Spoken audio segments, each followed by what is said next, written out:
Hello to the Limitless Squad, the Limitless Familia, and Iris. We're so happy to have all of you here. I'm in relaxed mode right now because it's summer. I've got my relaxed shirt on. My room's a mess. Right? We're in relaxed mode. How are you doing? It's I'm summer. doing well. My room's a mess all year long, so it doesn't matter what season it is. Um, but it does bring us to starting with an icebreaker. So you came up with a great question. You want to go ahead and bring it up? Yeah, I think also for the audience, and I know Munder, he's up there, and he's my CrossFit partner, one of my CrossFit family. So hi. Um, my question is, what is your favorite summer activity? What is yours? Mine is scuba diving, but that is also my favorite activity all year round. I think, for me, because I've worked in sports for so long, it's just the year. You don't you there's not the regular breaks in people's lives. So I'm always messy and I'm always down to get in the water. How about you? I love that. I love that. Normal people's lives. I don't know anyone that has a normal people's lives. I think we have this ideal of a normal people's lives, but I don't know any. um, the summertime, it's kind of like a double-edged sword for me. The kids are out of school, which I really love having them around, but I also don't want them around all the time. So my favorite summer activity is doing stuff with the kids. We went for bike rides. We'll get the canoe out. We have a canoe, which was a pandemic purchase. It sounds just as boring as it is, and the kids feel bored. They do. They do Really? feel a little bored. I like forcing them to. Yeah, we go so slowly. We're slow canoers. But anyways, I think anything we can do with the children is fun for me because we get to spend time. It goes by so quickly. So Mhm. I appreciate that about summer. But by the end of summer, I'm like, I'm ready for them to go back to school. So yeah. Yeah. What's our topic for today? Our topic for today, and I'm gonna introduce it by sharing something. So this morning, you just said to me hey, I had a bad morning, can you take the lead? And I remember doing that with you a couple weeks ago, where I was like, oh my god, my morning's been such a mess, can you take it? And I wanted to bring this up because it's kind of what we're gonna talk about, which is collaborative leadership. And it's being able to first say, can you take the lead? And two, being able to rely on those other people to be like, yeah, I've got your back. Mm-hmm. And Exactly. so I don't know why I always feel like explaining people through our process of why we chose a certain topic. But you came up with the idea of talking about a leadership philosophy.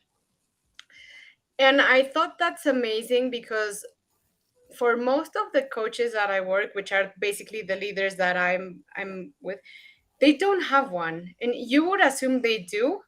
And you'll see if you ever read biographies that the greatest coaches and the greatest leaders always have one. But when you talk to most people, most leaders, they don't.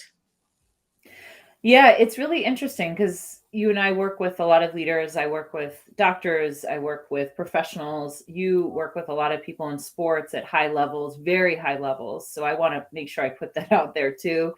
Um, and oftentimes we have this sort of thought about what a leader is out there. It's like this concept that's out in the universe. And we think, okay, we just have to be like that. Mm-hmm. And I think one of the things I do with clients first is, okay, but you're a leader. So how do you want to show up? And how do you want to intentionally show up? And you're right. A lot of us don't take that thought because we just keep it as a given. Oh, that person's a leader. So I'll just be like that person. Mm-hmm. And that leads to a lot of problems because I'm not Tanya and Tanya's not Iris. and we grew up differently, we are different people, so we're going to have different philosophies. So when we talk about, you asked a really great question. You said, what's the difference between values and philosophies? I don't know if we've kind of threaded that out, but I think we're kind of are we using this interchangeably, values and philosophies? I would say no, because my perspective, a philosophy encompasses values and it is rooted on values. And so the way I think about values are sort of like the roots. And as the tree is growing, the roots need to grow as well and like get stronger. And you know, if you don't have strong values that you're rooted on, you know, anything's gonna tumble the tree. Mm-hmm. But I think a philosophy is covers a much greater scope, and so it includes values, it includes standards, it includes a strategy and a process, and it's how you do things. It's like it's the way you do things, and then it's also part of the decision making process of like why are you choosing to do those things. Yeah, I love it. I encompass it a little bit together with the what and the how together. So I'll give an Mhm. example to the people that are watching or listening is when I work with clients, and I got this idea actually from a woman who was, I'm going to get this right. She was a commanding officer in the Naval Air Force, and I became a leader, and she said, "Iris, do you have an operating manual for a leader, your leadership? What are you about?" And I was like, operating manual. And so she gave me her list. When she was a commanding officer, she had about 5 things on the list of the what she cares Mhm. about. A couple things were team approach, excellence, safety. And then she would describe how her team would continue to do these things and what was important. Because what happens is that these things come into play when you come up against difficult stress and difficult situations. Is how is Iris going to operate? What is she going to lean on? Right. So what does she care about, and Mhm. how it what is the how and why behind her decision making process? And I think it's so important that we don't just assume people know that about you, but you actually write it down. So the act of as a leader to write down your, so I'm going to use yours, philosophy plus your values is so important because it also gives you self-awareness of, oh, I'm making decisions on collaboration and teamwork like this, and um I care about people's potential, and I want to help them grow. Like those are part of my values, so those are going to come out in my behaviors. Absolutely. And I think what I would add to the what and the how, and you just mentioned it, is the why. And that's where like I connected with Simon Sinek and like understanding what drives you. And so it's like putting those three things together. And to be honest, and this is, I'm obviously biased, but it's something that not only I think um, leaders, especially in high stakes places, should take the time to do, but it's also one of those things that I firmly believe they should do with a coach or a mental performance coach or a sports psychologist or you know wherever, because what you want when you're like creating your philosophy is you want someone to be asking a lot of really good questions. You want someone to be able to reflect back to you what you're saying so that you can see it like in front of you and from a different perspective. And you want someone that will push you to go deeper and like kind of take you where maybe you by yourself would kind of check yourself out. Yeah, I agree. Just having a coach ask me, like, for example, Munder said, I think that leaders should have a bias to action. And not everyone's going to have that in their philosophy. So if Munder had it in his philosophy, a coach would ask the 5 whys. Why is that important? And then you Hmm. would answer it. Well, I think we should get things done faster. Why is that important? Why is that important?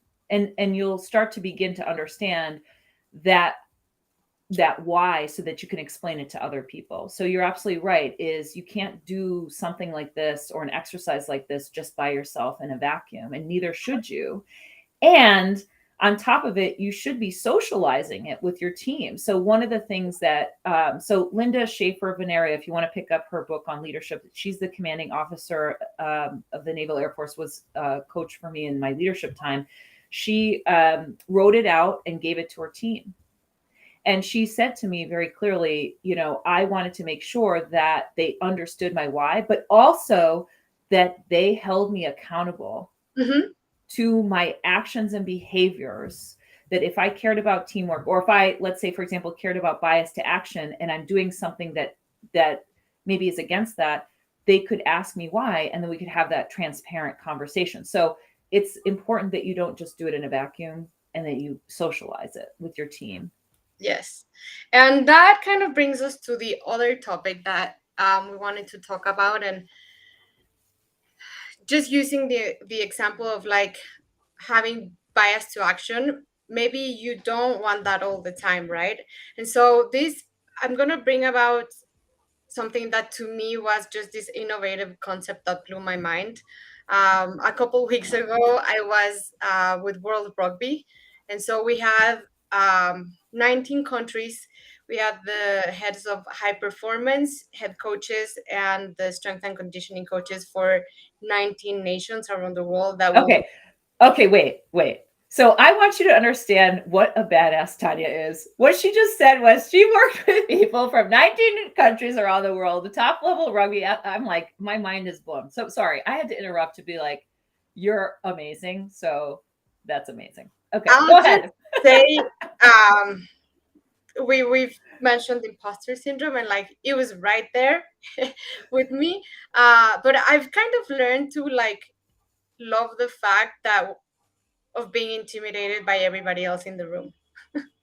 Yeah. Like if Well, I'm in a room and I'm looking around and I'm like asking myself, do I actually belong here? Then like I know I'm in the right place. okay. So that is for the audience. If you're looking around and thinking, oh, do I belong here? Then you know you're in the right place. That's amazing. It's amazing. And I bet you there are people that looked at you and were like, I can't believe I'm in a room with Tanya. I'm not. I don't know. I hope so. Because I it happens with us as room tilters where you like you just love being around people that just bring so much stuff and different perspectives and challenges you, and credit to World Rugby that organized it. And so we had, again, speaking of like people who are amazing, Sarah Hunter and Simon Middleton, who are from the England rugby women's team, and their presentation was a game changer for me because they talked about leadership not as individually, like not at this is the captain, and but as a group process. And so one of the things that they created with their national team was leadership groups. And so to me, I was like, oh my god, yes, because we've talked about it. We see or hear about leadership, it's like the one leader, and I think it can be very lonely. I think it can be overwhelming, and I believe it's incomplete because you definitely like when if you want to give results to any team, any organization, you have to know, you have to understand, and have to maximize all of your people's collective strengths.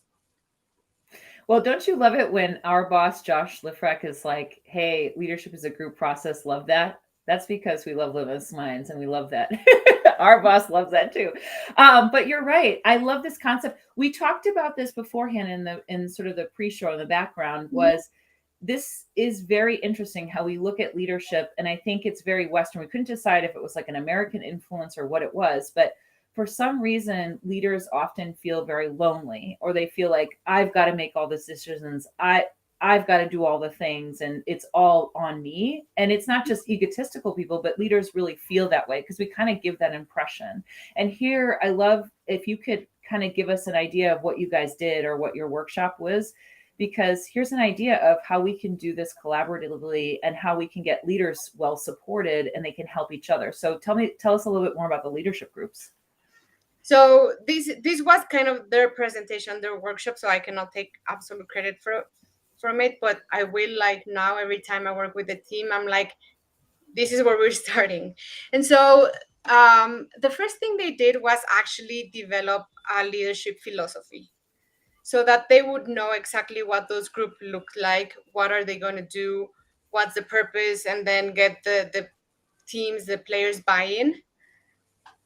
And they have two groups. One was tactical, so it was like on all on the field stuff, and they, they did a lot of decision making, game assessment, and then they had the off the field for everything that had to do with the morale, the team dynamics, the things they do off the field, certain decisions that have to do with that. And um, one of the things that Sarah mentioned, and she was the captain, she was a team captain, and she had a vice captain. And I think her and Simon kind of decided, like, we don't want you to have to be responsible for everything just on your own. And that's how they came up with it. And again, the title of their topic was collaborative leadership. Um, and so one of the things that Sarah mentioned was kind of learning about herself in the process and what her own style is.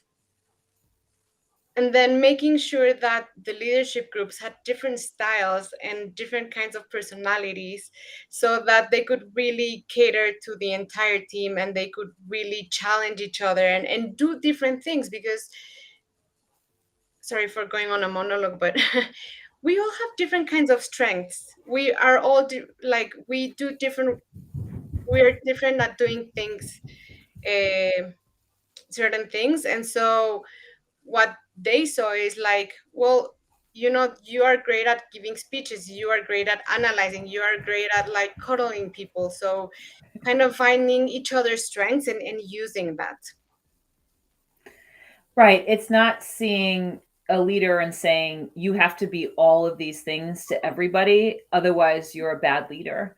And Mm-hmm, that is where we talked about imposter syndrome. That's where imposter syndrome comes up, when you have this vision of a superhero that's out there that you think you should be. And what this is giving you permission to own your strengths, to own mm-hmm, who you are, and then get support and help and energy from others that might be better at it. Right. So I have clients who are leaders and they're visionaries. So I want to take Sarah's example. Like, mm-hmm, I've got clients, they're visionaries, but when it comes to organizational execution, they don't want to do any of that, but they feel bad. They're like, well, I'm disorganized, I'm this. I'm like, no, here are where your strengths are. Here's where your growth places are.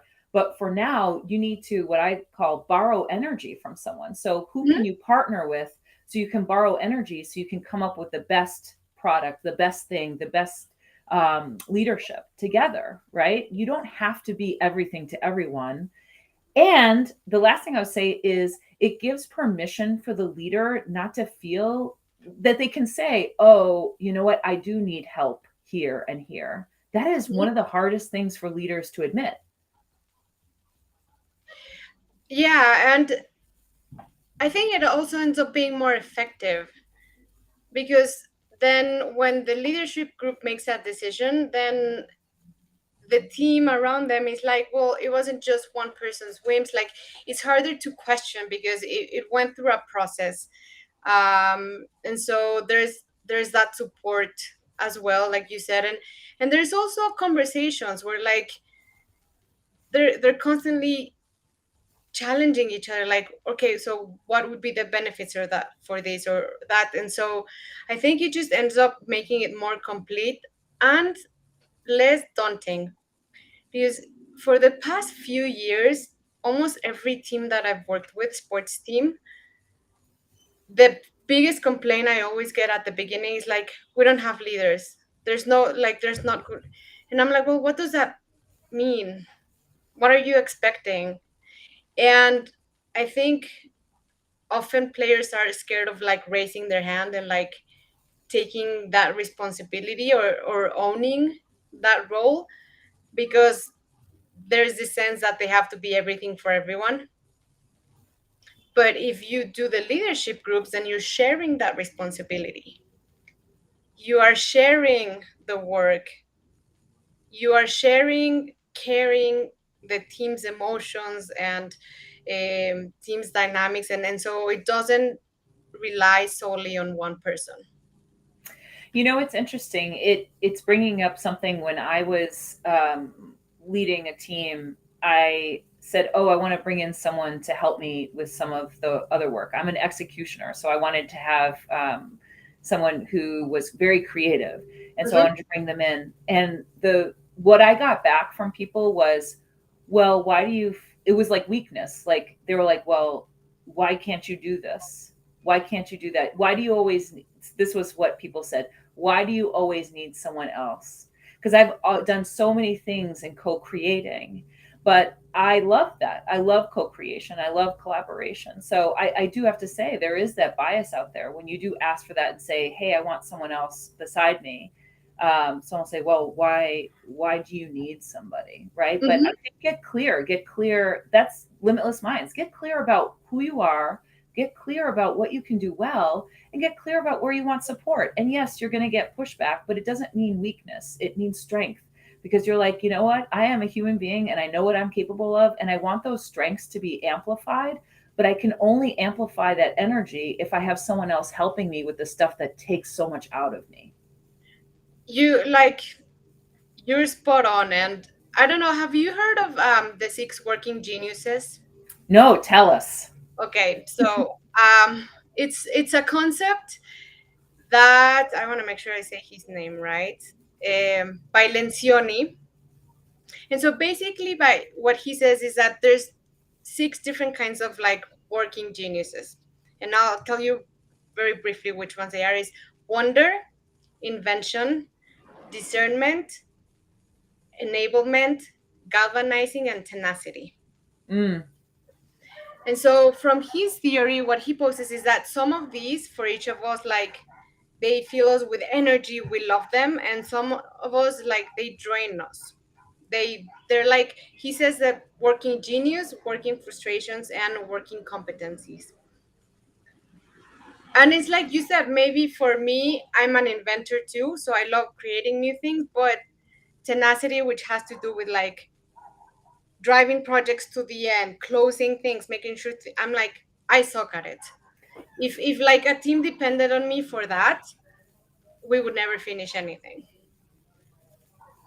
And so part of having a group is like, okay, you have different kinds of geniuses and you have different kinds of frustrations, and then each person can go with whatever they're best at, so that from the inception to the end, there's someone always who's really good but also loves doing that part of the process.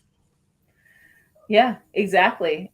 I think one of the things that we have to really look at is our narrative around what leadership really is, what Mhm. successful leadership is. So if you're telling yourself that a successful leader looks like this, I would question it, because there are different leaders I work with that look differently, that speak differently, that act differently. They're not always all the same, but everyone has, and I think Paul Lencioni says this too. I think it's Paul, that everyone has the potential to be a leader, right? So if we start to think of it in this way, where we're borrowing energy, where we're looking at our strengths, then more people have a potential to step up. And to your point, like, more people don't have to feel afraid, right? So we started with that values piece, and then we're Mhm. in the strength piece too. So knowing your values, knowing your strengths, those are all important parts of being a leader. You have to be self-aware, and you have to be able to resource yourself. Mhm. Yeah. Again, if and we'll talk more about the process, like how do you create these groups, how do you choose, how do you even know what your values are. And I think sometimes people think like, well, it's easier to do it individually because then it's that person's own values, that person's own philosophy. And the process of building it together as a leadership group, I think it's great because you bring in the different values and kind of choose and have these conversations about why this matters, or what is it about this that we want to have as part of the team. And so it's basically like, what's our way, what's going to define us, not just in the things that we care about, but also how we go out there and do those things. Yeah, you and I are going to be speaking next week, I think Wednesday. So part of that could be a tee up for let's come up with or walk through this exercise of how teams can work together, leadership teams can work together to align on philosophy. The one question I had before we go is, Mhm. were the philosophies or the values different from each group? Like, so the group that was on the field versus off the field, were they different? From what we saw, they weren't, because they did have the captain and the vice captain were kind of part of both groups, and there were some other players that would like also go back and forth. And I think at their core, they also aligned with the coaches' philosophy and values, and so it was like there was this umbrella, and then there were different tasks. But and Sarah said it. They had it was the Red Roses way, and so Hmm. everyone knew what that meant, and everyone knew what that signified, and what that looked like, and what that sounded like. And she told us that like the leadership groups were called the thorns, um, because they were like executors. And so again, it's like it's the identity within the identity, and how that all like just maximizes the team's potential.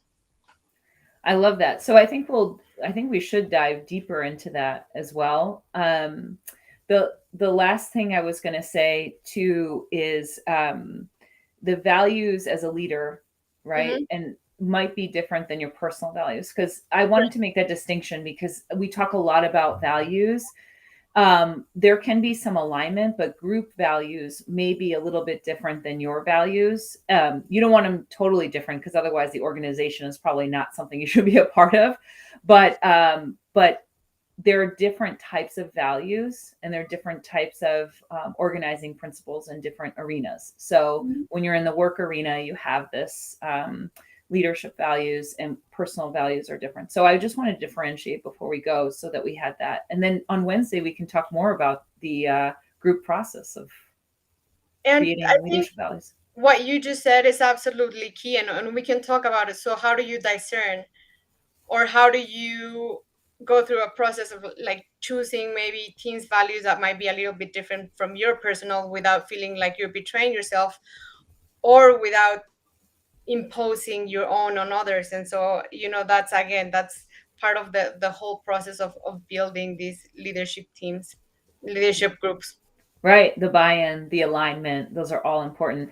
And I think at the base of it, so is well, I'll say the base of it is self-awareness. But I was going to ask the last question of, if you were to say a couple of last things or last sentence to sort of summarize things, what would you say about today's conversation?